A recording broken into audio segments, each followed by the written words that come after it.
You ask Tiger to solve. This deals with linear equations with one unknown. The final result is x equals -11/4. Let's solve it step by step. Group all x terms on the left side of the equation. Subtract 23x from both sides. Group like terms. Simplify the arithmetic. Group like terms. Simplify the arithmetic. Group all constants on the right side of the equation. Subtract 34 from both sides.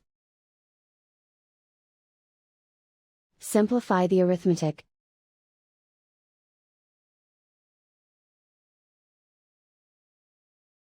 Isolate the x. Divide both sides by 20. Simplify the fraction.